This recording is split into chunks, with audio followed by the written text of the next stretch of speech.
Pretty sure by now everybody has heard the old saying, if you love what you do, you never work a day in your life.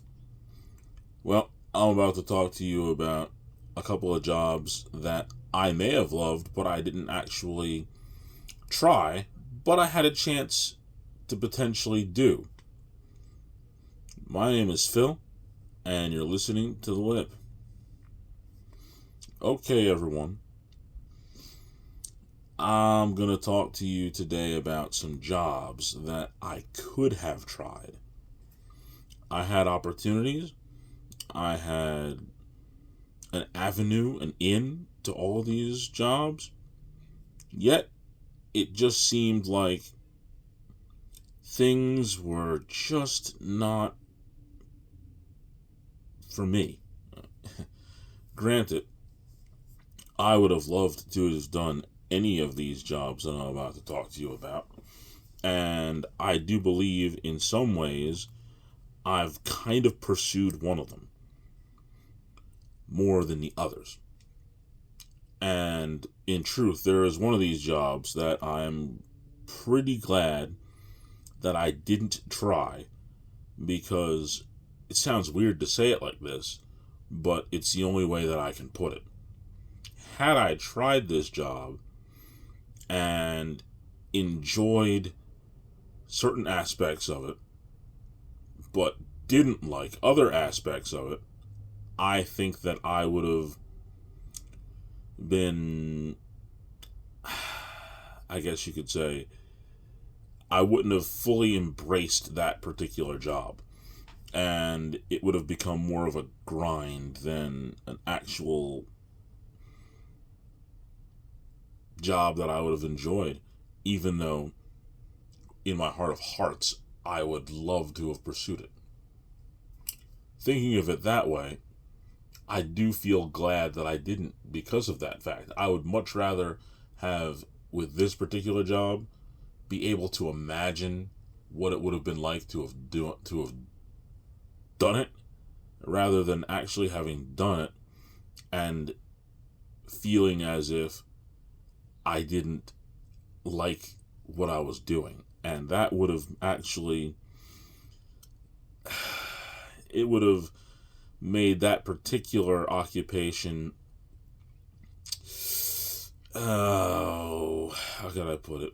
It would diminish it in my mind, and I don't want that ever to happen because of what I enjoy watching this occupation. And I truly can tell you that I would much rather having not tried it and be able to romanticize about what it would have been like to, as opposed to actually do it and find out that I wasn't able to appreciate it fully. So I think that I made the right choice in that regard. Let's face it, some of these things are really passion jobs, and in truth, you really would have to have a great deal of passion to do all the ones that I'm about to talk to you about. And in truth, I think that I would have been able to have the passion for it. But again, there's just certain aspects of each of these jobs that I may not have been able to execute. Not as of a result of me being inept in these jobs, but more of small parts of the job that I wouldn't be able to maybe execute to its fullest. And I'm going to describe to you each of those situations. But right now, I'm going to let you know that what you're looking at, as far as the art for this episode, is yet again another one-of-one piece that I've created, and I call this one Lefty. For a very simple reason.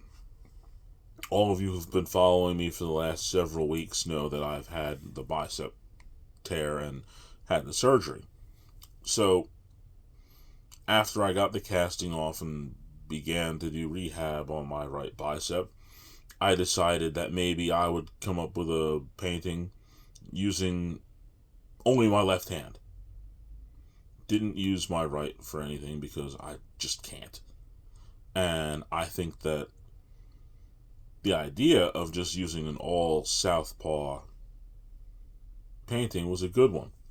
To the fact, I'll have to admit that this is just an individual piece, but down the line, I may actually do a series specifically with my left hand. And I think that'd be kind of interesting. Something to do, something different, right? That's what art's about, doing different stuff, right? And I can't possibly think of anything more different than that, at least for the time being. I think that would be a really good idea. I kind of like this one a lot too, so I think that I might have a lot of fun with that left-handed series when I come out with it. But now, it's time to fill in the blanks. And the blank that I'm going to fill out today is going to be a very fun one, I think. Here we go. This episode is coming out on October 26th, which is a couple days away from Halloween, or my grandmother's birthday, as I called it. And the blank that I have ready to set up for you is, what is the most disturbing thing that I've seen so far during this time of year? And the answer is pretty simple. There's a movie called Pooh, Blood and Honey.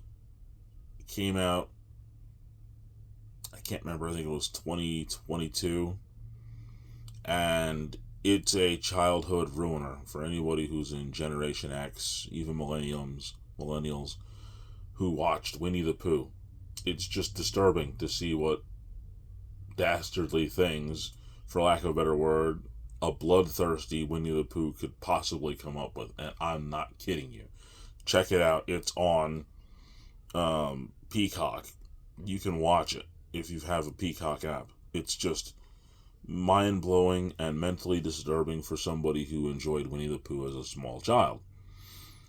And the thing that is most disturbing, like I said, the blank would be the fact that this year in 2024, they've created a sequel to Pooh, Blood and Honey. So the bloodthirsty Winnie the Pooh is going to be added again. And that's even more disturbing to me than the fact that they made the original one, because I was already mind blown by the fact that they made one, but a second one where Winnie the Pooh and Piglet are just bloodthirsty killers. It's like, what? It's just so wrong on so many levels. But that's the blank. What is the most disturbing thing that I've seen? The fact that Winnie the Pooh, Blood and Honey has a sequel in 2024.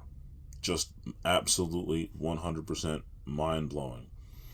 I can't get it. I'm in awe. Truly in awe. Whew. Now that nightmare is over with, for a moment, I'm about to ring the bell and go into the main event. Jobs I could have done. Now, looking at my notes, I'm trying to see if I can connect these a little bit and find a way to put them together in a way that they feel like they fit better. Here we go. This is how we're going to do it. The first job that I could have done was coaching. Now, I'm not talking about being on the sidelines of any professional field, but in truth, I love the idea of coaching people. Now, I think it's fun to devise a plan for, let's say, football, because that would be one of the sports that I would believe that I could actually do some good coaching in. I am a very defensive-minded individual, and I think that I would be able to coach a defense. Now, I've plenty of times over the last 20 years have actually made some defensive playbooks and thought to myself, if I could get myself in position to coach, say, Pop Warner or something like that, it'd be fun to be able to implement these defensive schemes, see how they would work, to actually watch players put the helmets on and actually execute the plays that I've designed. Now, in truth, I know that it would be a lot of fun to see a 3-4 or a 4-3 defensive line set up and do the different zone combinations that I love so much, because I'm not a person who likes straight up zone. And admittedly, with younger kids, because I'm not a teacher, so I wouldn't be able to teach coach high school or beyond at that point, it would be a little bit more complicated for me to try to show a kid or several kids who are playing defensive back and linebacker split zone coverages. And I know that that's something that's a little football-y and complex for people who don't really pay any attention to it. But to make a long story short, there's really just two types of coverage when you're trying to cover wide receivers, tight ends, the players who run out and try to catch the football. And ultimately, those coverages are man and zone. Man is just what it says. You're just locking up on the other guy on offense, and your job is to stay with them so that they can't catch the ball. That's as simply as I can describe it. Now, zone is a little more different, because in a zone coverage, what you would do as a defender is you're covering an area as opposed to an individual player. Now, a lot of defenses will either have man or zone when they're doing their coverage, and what that would mean is all the people who are covering the receivers and the tight end, the guys who are trying to catch the ball, will be just following with them, staying with them the whole time to make sure they don't catch the pass. And then, of course, in zone, everybody on the defense that is in coverage will be covering a specific space of the field. I hope that makes sense. But of course, in order for me to use some of the things that I like to do, I would use split coverages, meaning I would try to confuse the quarterback who's trying to find the wide receivers. And what my confusion would be is give him two different looks. I think it'd be kind of cool. Where not pre-snap was before he snaps the ball, but I'm talking about after the snap. So he's getting ready to throw the ball, and he looks on one side of the field, and he sees his wide receiver is locked up in man coverage with somebody right away. They're just going down the field. And on the other side, you would see that the players are playing in a zone, only covering certain spots, which of course is going to make his reads a little more difficult, and it's going to make it harder for him to decide where to throw the ball. I love the idea of splitting zones like that. I love it. But, like I said before, in order to coach at a level that I would be at the moment, it would be because, like I said, I'm not a teacher, so I wouldn't be coaching high school kids or beyond that. I would be teaching much younger kids. And admittedly, the defensive concepts that I have in my head are a little complex. So I would have to be patient in order to teach these kids my defensive scheme. And that's where the issue comes in for me as far as coaching goes, because I would have to try to be more patient, and I know that in order for me to actually get what I need to get out of my defense, I would have to be patient with these kids, essentially, in order to be able to teach them the techniques and the scheme that I'm trying to run. And I would have to be patient with these kids in order to make sure that they fully grasp the concepts that I'm trying to put out there. And in some ways, the concepts, like I said, as far as the defense that I've created in my mind and on paper, it's a little complex. Maybe like high school kids could probably get it. College kids should be able to work around it. But the level that I would be coaching at, it would be a lot. And that would be the problem that I would have with being a coach, at least a football coach. Now, the other thing that I believe that I am qualified to coach would be track and field. What events specifically? The throwing events, the shot put, discus. Even though I only did it for a small period of time, I understand the concept of how to do it. Javelin. And when I was in college, I learned how to throw the hammer. I never had enough time to really develop my personal skills at it, but I understand the concepts and I understand how to do it. I could show somebody how to do it. Now, if I would be impatient to try to teach somebody how to line up on my defensive scheme, the amount of patience that would be required in order to show somebody how to throw a shot put or a discus is 10 times that. And I'm going to say at minimum 10 times, because the concept of throwing the shot put and the discus, it's probably one of the hardest things that an athlete can learn. And I'm not saying that just because, well, I was a shot putter and I was a discus thrower and it was difficult to learn. No, I'm saying that because legitimately, learning how to throw a discus is really hard. It looks so simple. The mechanics are so simple. It just looks like it's easy to do. But trust me when I tell you, it's really, really difficult. And that's what makes it one of the more frustrating things.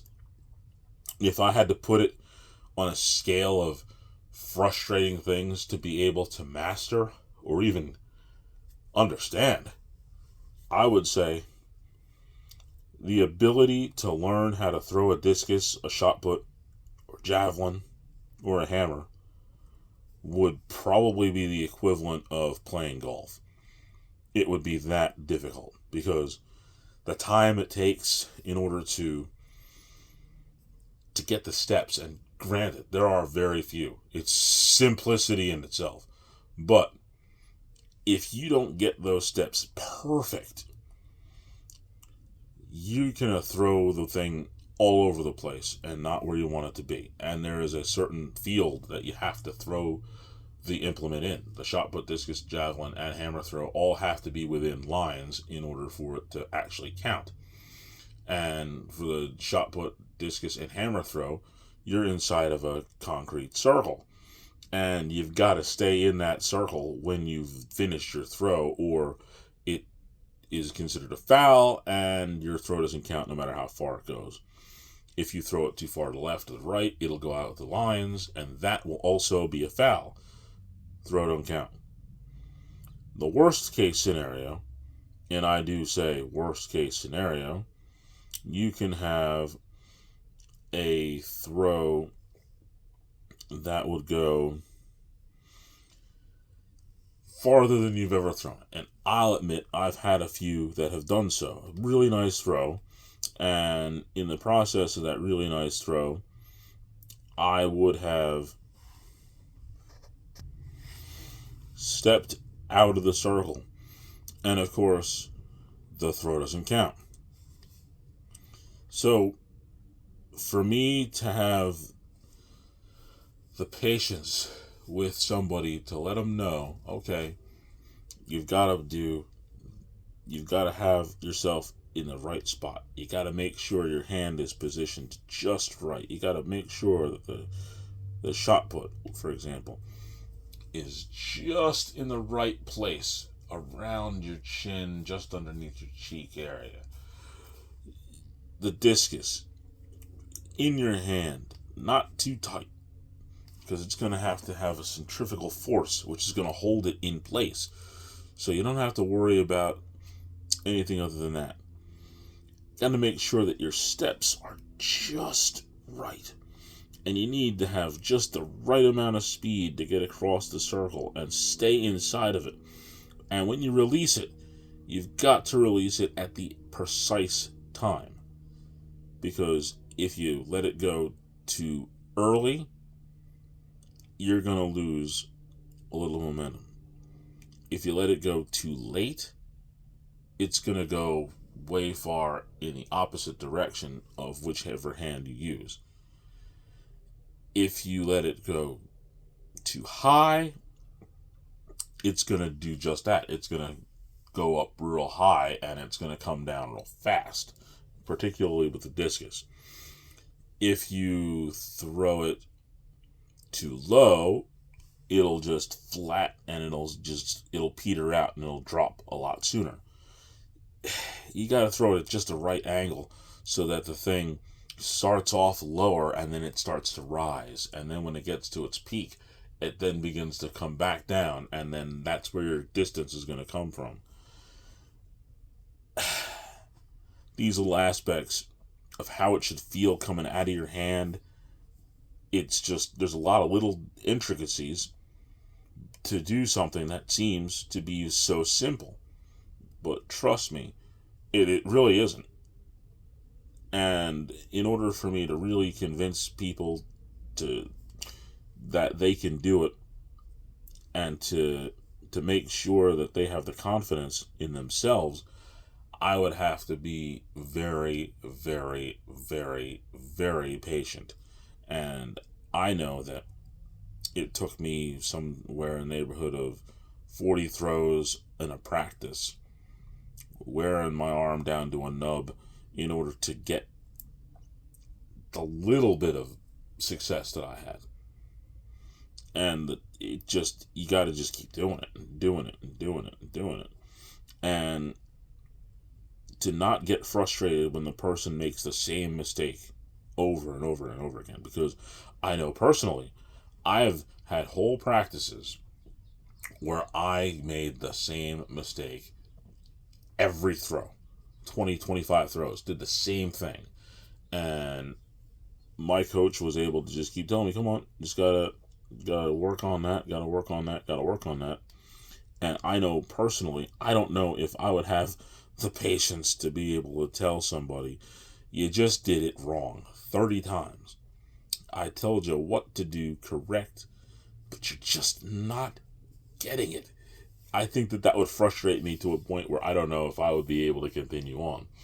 Thus, why coaching is probably one of the things that, as much as I wanted to try, and even had a little bit of a couple opportunities to show a few people how to throw the shot put and the discus, and because I've had to work on it for years, 10 plus years, well, not really plus years, but 10 years and some change, made every mistake you could possibly make, had, like I said, I had some success.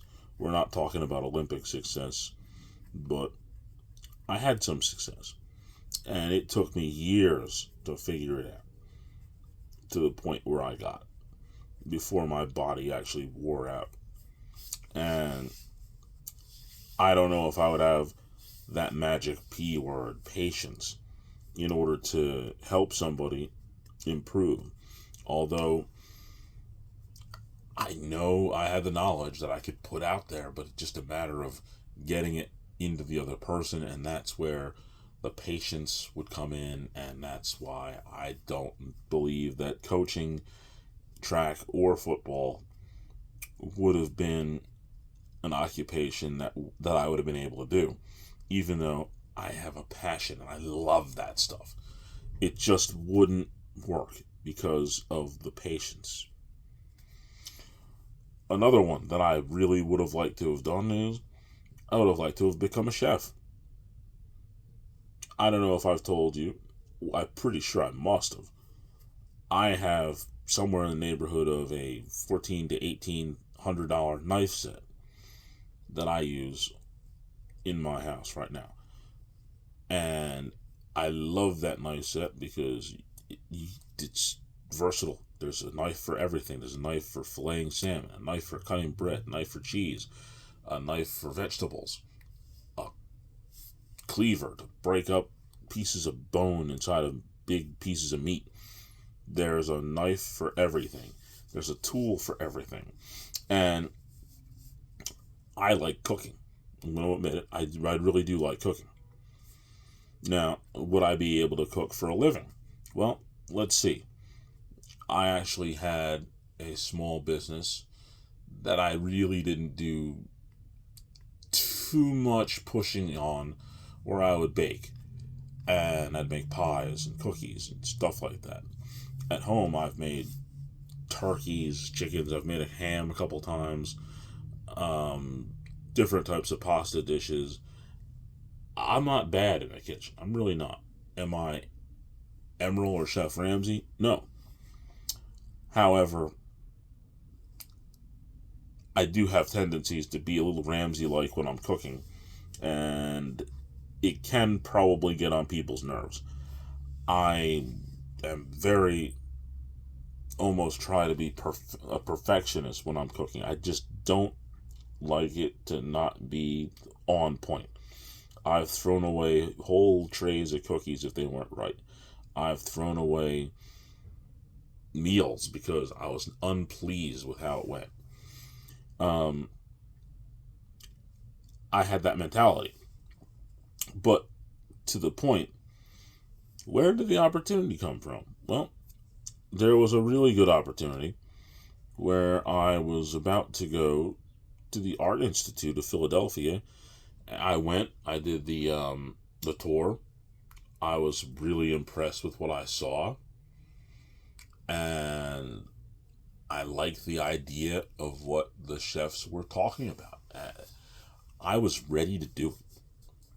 But at the same time, I had another place that I was going to go and take a tour of and see if I was interested in that. And that was Lincoln Tech, to go work on cars. Now, you see, I thought that was a pretty interesting place too. The cars were pretty cool, learning how to do that. Now, I eventually did become a mechanic, and I did not become a cook or chef. Why? Why didn't I? Some people would consider it a very stupid reason, but at the same time, it was my reason at the time. Turns out that being a mechanic and being a chef are extremely similar. More similar than people would give them credit for. Hear me out. How is a chef the same as a master mechanic? Here we go. First of all, in order to become a chef, a top chef, a master chef, and to become a master mechanic, there are some serious things.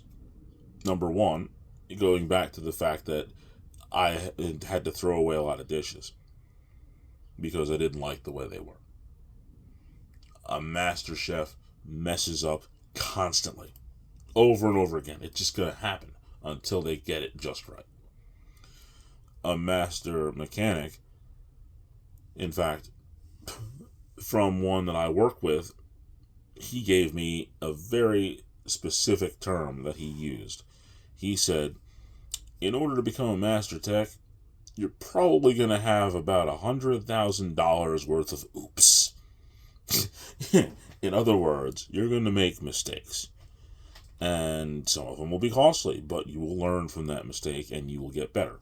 Thus, just like the chef, you're going to mess up dishes and you're going to get better after time.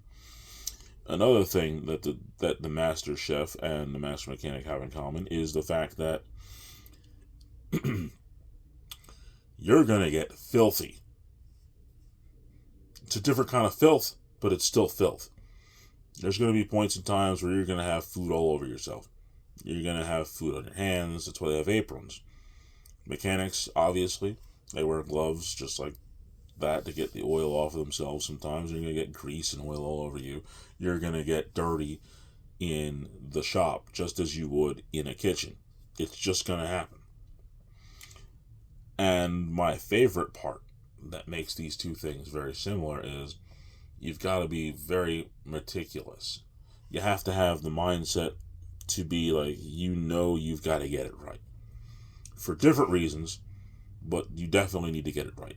You want to get the taste just right when you're making the food. When you're working on a car, you got to make sure that all of the bolts are tight just the way they need to be. All the parts are put back as they need to be.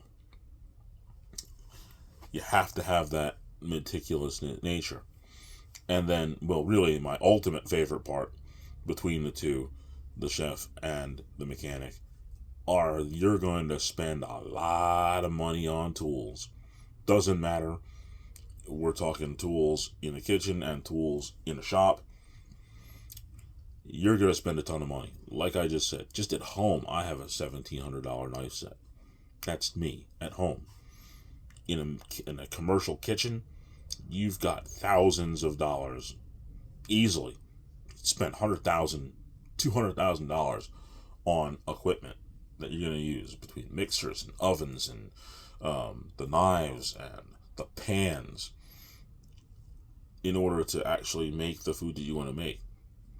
In the shop, the toolbox, generally speaking, for a master mechanic is probably going to be $10,000 to $15,000 alone, just the toolbox. We're not talking about a single tool, just the box, the thing you put the tools in, is going to cost you about $10,000. And then the tools inside, safely, probably $100,000 worth of tools. And I'm not sugarcoating it. If you're going to get the good stuff, because you're going to need it, just like in the kitchen, you want to make sure you have the best knives you can get.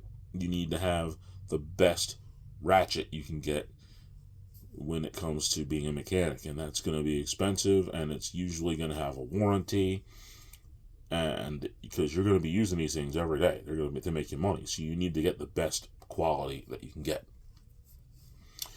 Now, knowing that these two things were so similar, what was the thing that made me change directions from being a chef as opposed to mechanic? Well, turns out that at the time, Lincoln Tech was $30,000, and the Art Institute of Philadelphia was $40,000.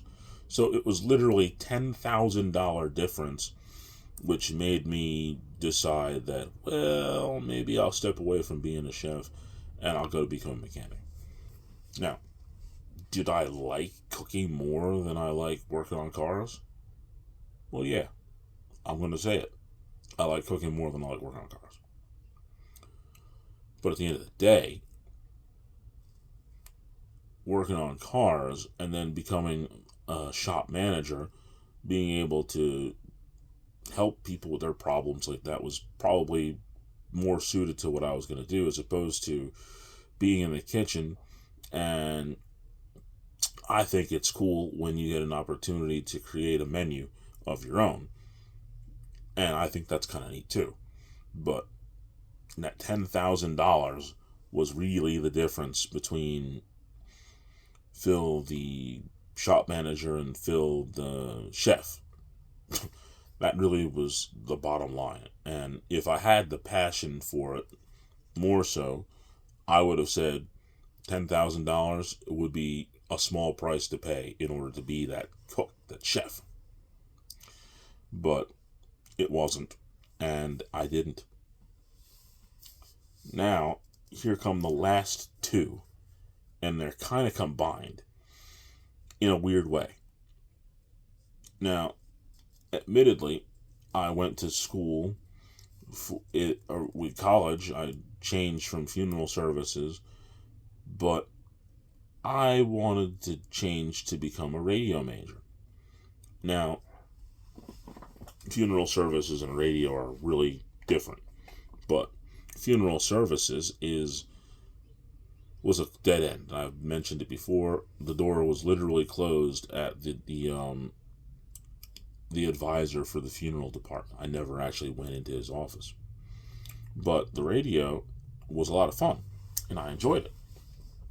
And I always thought it'd be cool to be on somebody's radio station working for maybe 4 hours a day, talking about whatever. And of course, in order to get to that point, you probably have to spin a few records. Of course, anymore now it's all digital, but even when I was starting, you still needed there's going to be a lot of CDs, and they were starting to get into the more digital music in order to play for the radio. Now, the fact that I'm doing a podcast right now should tell you that I would prefer talk radio. And that's where my mind and heart really was, talk radio. And I learned a great deal about how to write a commercial, how to set music up so that you could play it real easily, reading commercial copy in the time that you have, either 30 seconds or a minute. Most commercials are. I learned how to do all that stuff, work the board, which of course, right now, radio board is totally different than the one that I learned on. Totally different. The one that I worked on was probably the size of a small keyboard, fairly good size.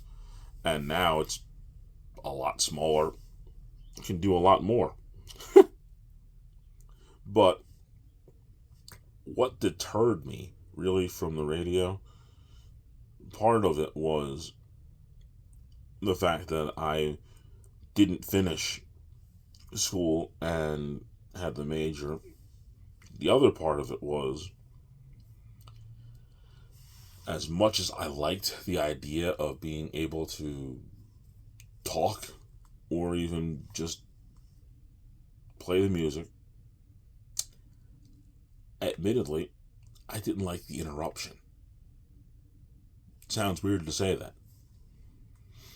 But the interruption, when you're doing a talk show on radio, you probably have about 10-15 minutes of where you're actually doing your content, and then there's probably 5 minutes where you're now either reading commercials or playing a commercial, and then you come back, and then there's another 15 or 10 minutes, and then again, and then another 15 or 10 minutes, and again. So within every hour, you probably only are talking for maybe anywhere between 35 and 40 minutes.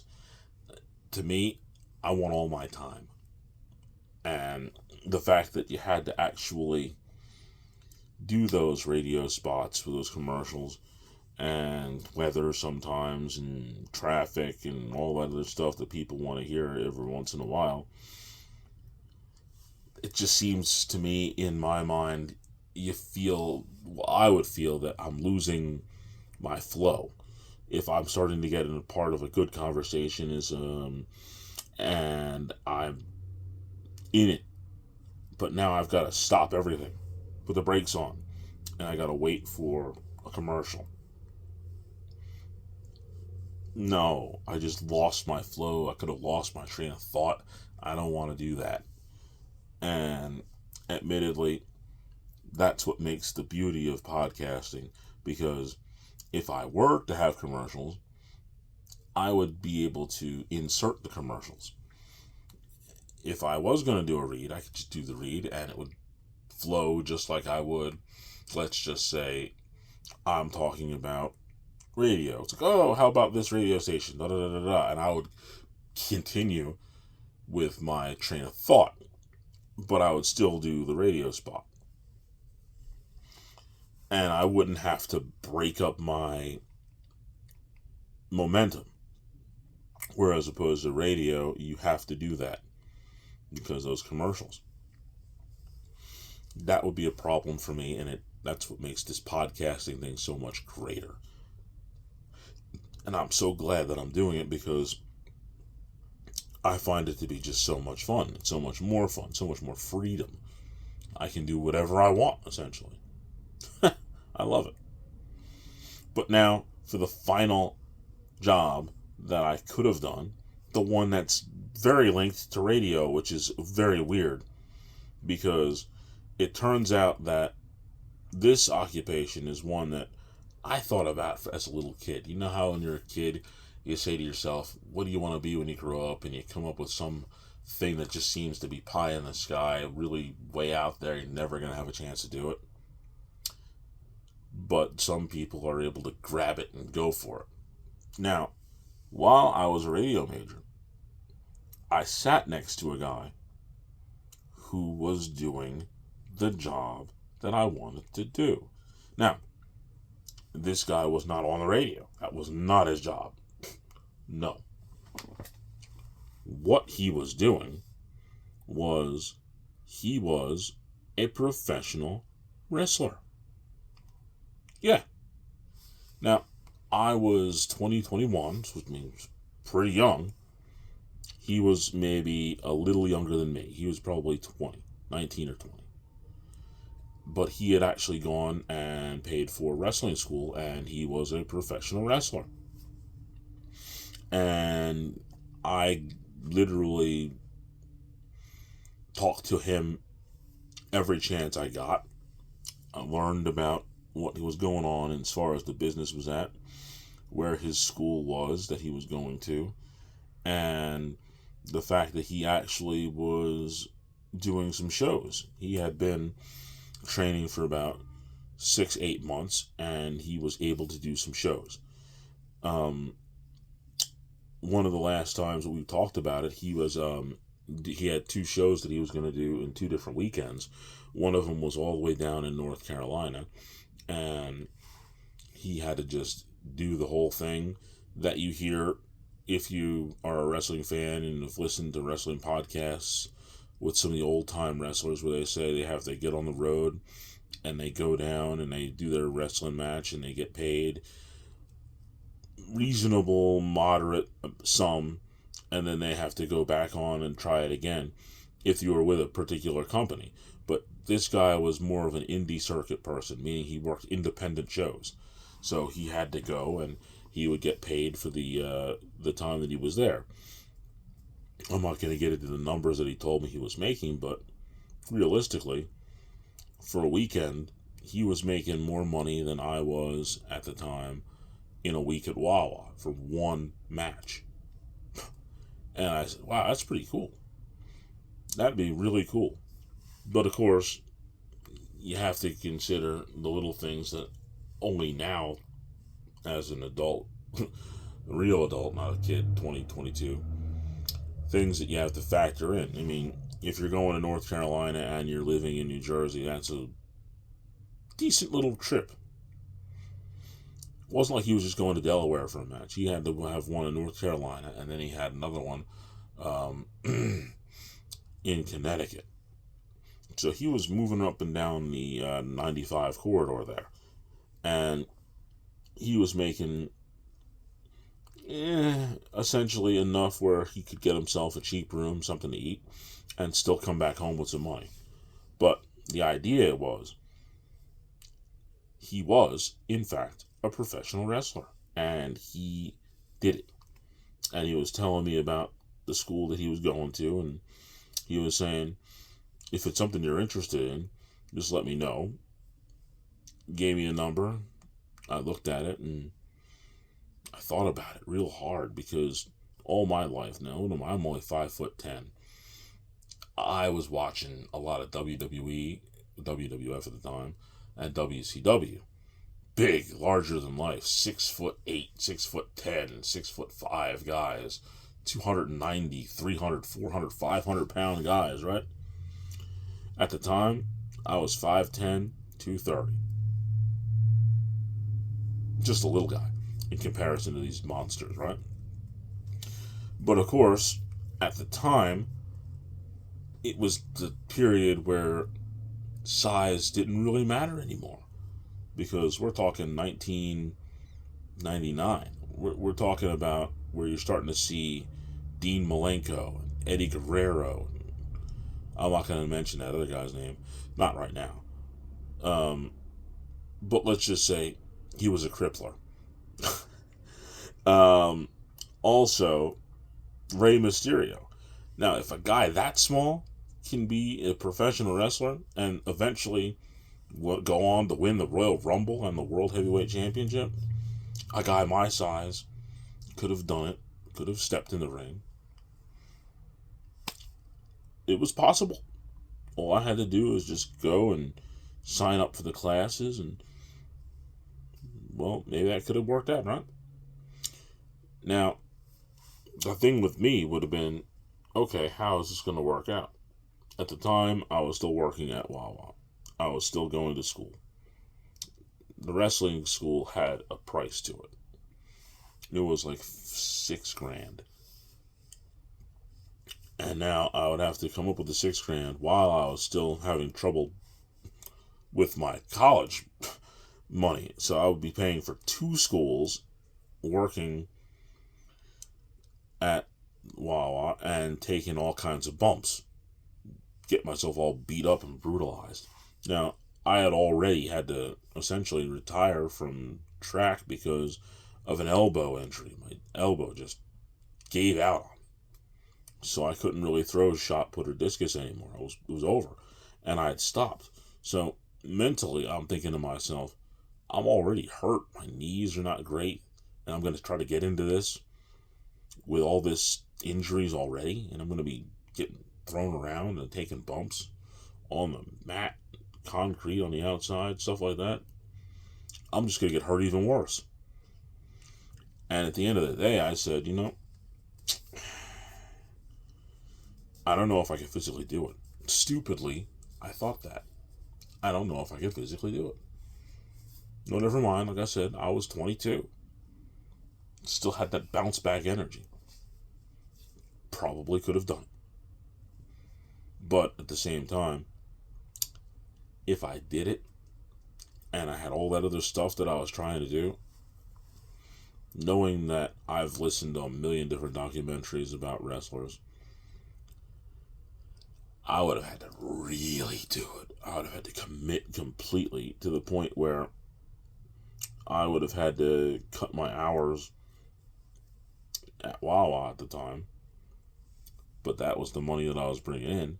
But if I got booked on the shows, I would have made more money than I was making at Wawa.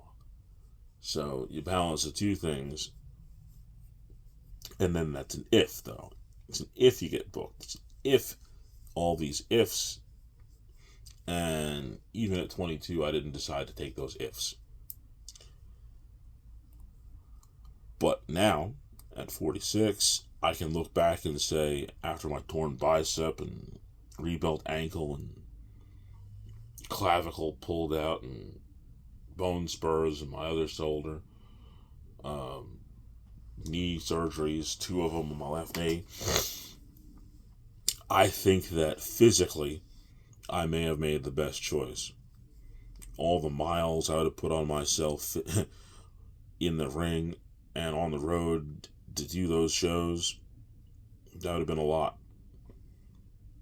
Would I have been able to get myself to that level where at 46 I could be, say, the Bobby Lashley or the LA Knight or the AJ Styles? And even at that point, those guys are beginning to shut down their careers. Well, not Bobby Lashley or LA Knight. But I would be at the end of my career at this point in time. That's for certain. And I can only now think back and say, what if And that actually makes it more fun to me. It sounds weird to say it. Like, how is it more fun to have not done it but wish you had as opposed to have done it? Well, because if I had done it in this aspect and not gotten as much out of it as I wanted to, I could say I did it, yes. But now I could think back and say, hey, I could have done this. And in my mind, it puts a smile on my face. But I wouldn't want to, this is the job that I was talking about, that I wouldn't want to become jaded by saying, well, I didn't really have that work out for me so well, so I don't know about wrestling anymore. And it might have jaded me to the point where I might not have wanted to watch wrestling anymore, aka not have gone to WrestleMania 40. And I certainly would have regretted that. Okay, I think that's enough about me talking about jobs, and I want to ring the bell on the main event and talk a little bit of football. Yes, right now, as I record, it is October 16th. Week 6 of the NFL has happened. And because of the other time that I had spent in the cast and just really not able to do a whole heck of a lot, I'm still giving you my picks. And up until that point, I've got them all down. And I'm going to kind of speed through about 3 weeks worth of picks in order to kind of catch myself up. Now, I'm not going to be fully caught up because as of the time this episode comes out, there's probably going to be 2 more weeks. And I'll hit that next episode. Here we go. Week 3. Well, before I get into week 3, I'm going to just say this. I'm not going to essentially go down the list and tell you all that stuff. I'm just going to sort of blurt it down. And I may actually I may get into it a little bit on a few of the games that I think were more important that I picked. And here we go. Week 3. I had the Jets over the Patriots. That was a win. Giants and Browns. I also got that one wrong. Giants beat the Browns. Texans versus Vikings. I got this one wrong, and this is a weird one because I expected the Texans to flatten Minnesota, but turns out there's something to Minnesota at this point, and we're learning that. And I picked the Texans to win against Minnesota 42-20, but Minnesota dominated 35-7 over the Texans. Big surprise to me. Another one that was a little surprising was the Panthers. They actually finally benched their quarterback. That wasn't very good. And they put the Red Rifle in, Andy Dalton. And he took the Raiders down. That was a big surprise to me. And I was wrong. I expected the Raiders to defeat the Panthers, but that didn't happen. 36-27, Panthers over the Raiders.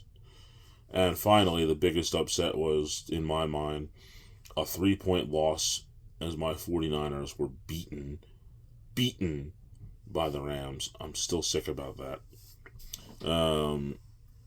But it is what it is, and all you can do is hope that they will do better the next time. And week 4, I had a not such a great week in week 4. Well, no, I did better in week 4. I was 3-2 in week 4. Went to the Commanders, and I thought that they were actually going to do a good job against the Giants, which they did. Bengals and Panthers, predictable result. Bengals won. I got another one wrong. Minnesota, again, they fooled me. I thought the Packers were going to beat them by 1. Instead, the Vikings were able to beat the Packers by 3. Another one that kind of shocked me was Buffalo and Ravens. I expected Buffalo to win a fairly close one, but the Ravens blew them out 35-10.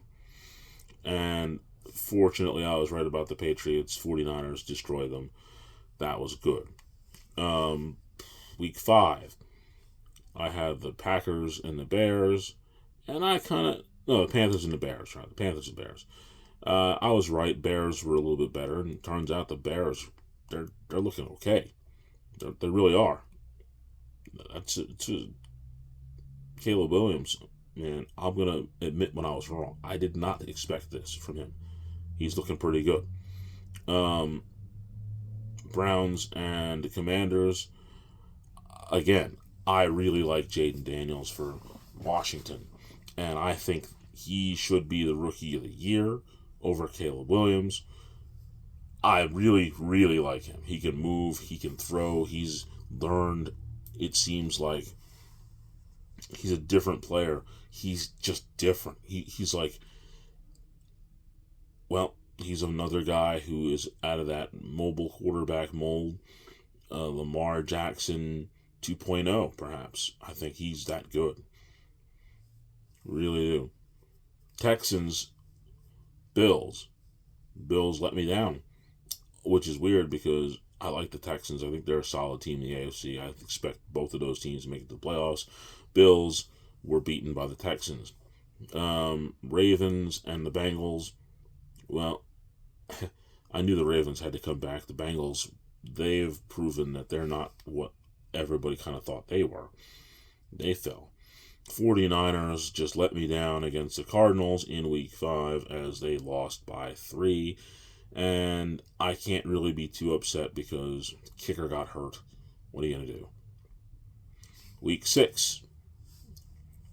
Eagles. Expected them to beat the Browns, and they did. However, just like last year, very predictable in my opinion. The Eagles are not that good. I'm sorry to say it. They're just not. They are good enough to beat teams they should. But if they come against a real team that has a lot of potential players that are good, a good team, they're not going to beat a good team. They're going to beat all the stinky teams. That's not going to be a problem.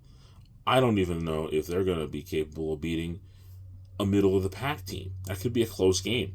If you're just barely beating the Browns, if they had to come against a team like, say, the Falcons or the Bills or the Texans, I don't really see the Eagles winning that game, no matter where they're at, home or away. Falcons, speaking of which, against those pitiful Panthers. And, of course, the Falcons won. 38-20. That's predictable to me. Biggest upset of the season so far. I expected the Dallas Cowboys to beat the Detroit Lions in a shootout, but a close one. A 38-35 is what I expected the Cowboys to win, and when your quarterback is the highest player in professional football ever, you would expect that he would be better than he is, but he's clearly not.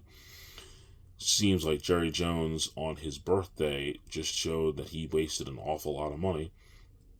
Dallas Cowboys got throttled.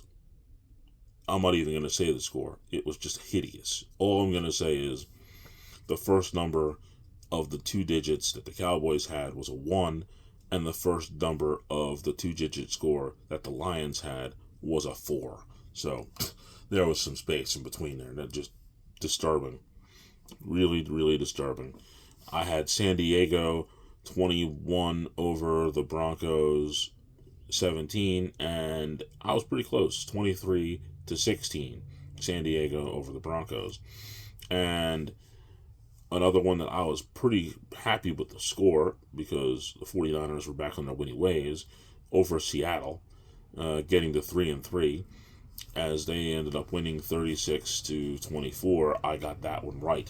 So, as far as the NFL goes through 6 weeks, and my picks, I have successfully stayed my head above water, but of course there are still 11 weeks left. Hopefully I can do at least this good. Right now I'm 18-12 after picking 30 games, and now I'm going to tell you what I think about week 7. Now, Minnesota is playing Detroit.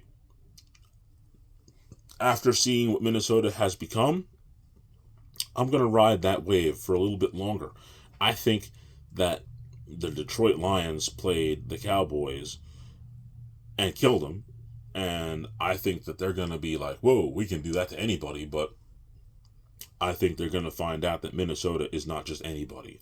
And that high that they had after destroying the Cowboys is going to make them come down when they go into Minnesota, their division opponent, which always makes things more difficult.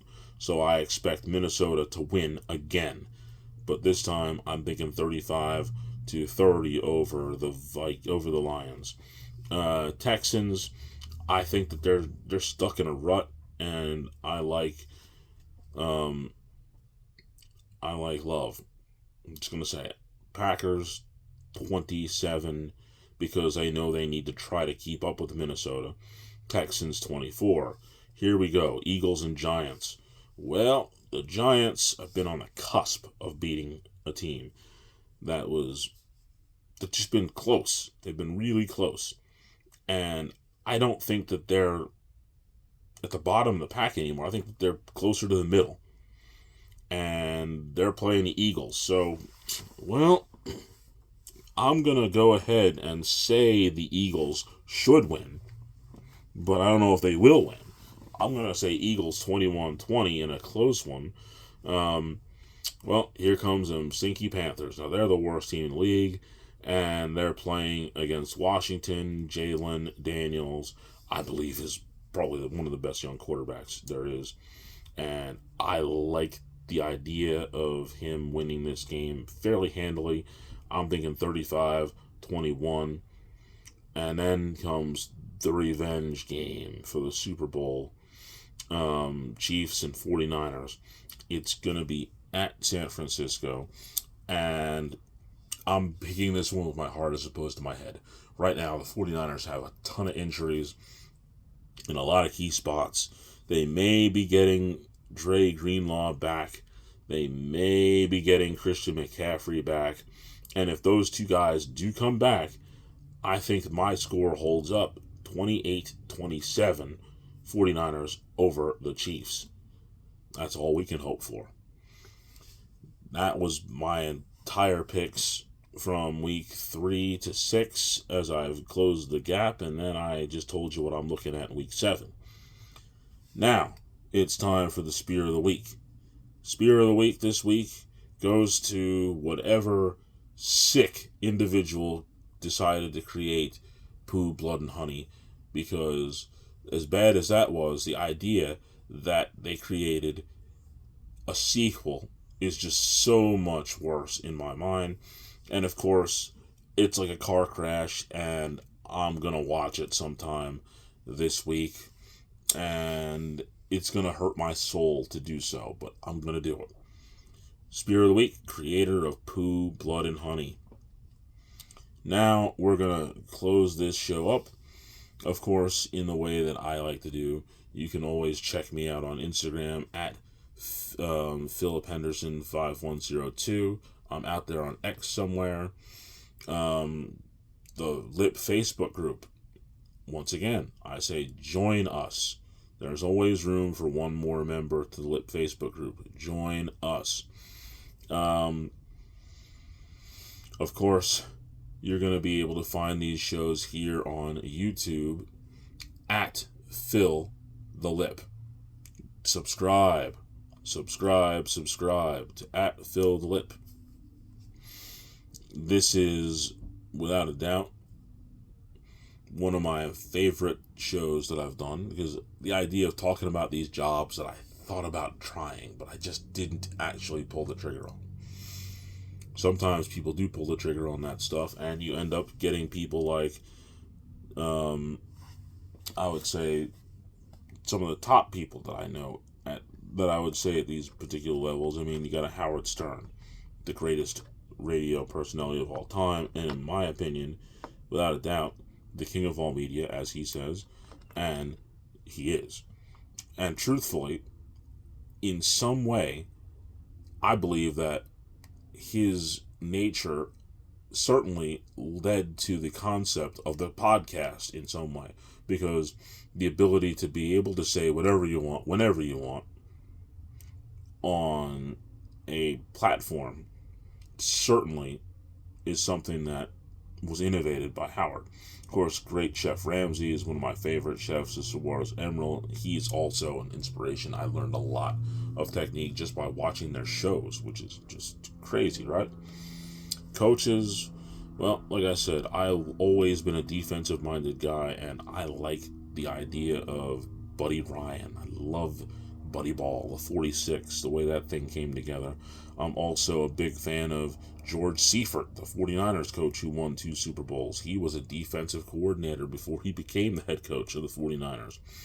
It was his defense which allowed them to win essentially the back-to-back Super Bowls. He was the defensive coordinator, and then he was the head coach when they won in 88 and 89, and then in 94 he was the coach. And of course, the pro wrestler who I would certainly say is amongst the guys who did not give up on that wrestling dream. I get 2 of them, Drew McIntyre and Damian Priest. Those guys have really cool stories about their perseverance for that profession. And my goodness, all the people I just mentioned, they had the passion for those jobs that I didn't quite step into. And they did exactly what they were supposed to, and I believe that I'm doing what I'm supposed to. Now, it's time for the words of wisdom. I tell you right now, there's always people out there who drone on and on and on and on. And in fact, I know a teacher, who I will not name, who was very much like that. And boy, no doubt, these words of wisdom go to this teacher that I just can't believe. That guy was horrible. And without a doubt, these words are the only words that seem to fit him. I would have to take nothing less than a shot of adrenaline to the heart in order for me to stay awake while you talk. I would have to take no less than a shot of adrenaline to the heart in order to stay awake while you talk. That's how boring and tiresome this teacher was. But I'm not going to try to bore you any longer. Episode number 179 is at its end. 180 coming up next week. My name is Phil, and you have just listened to The Lip.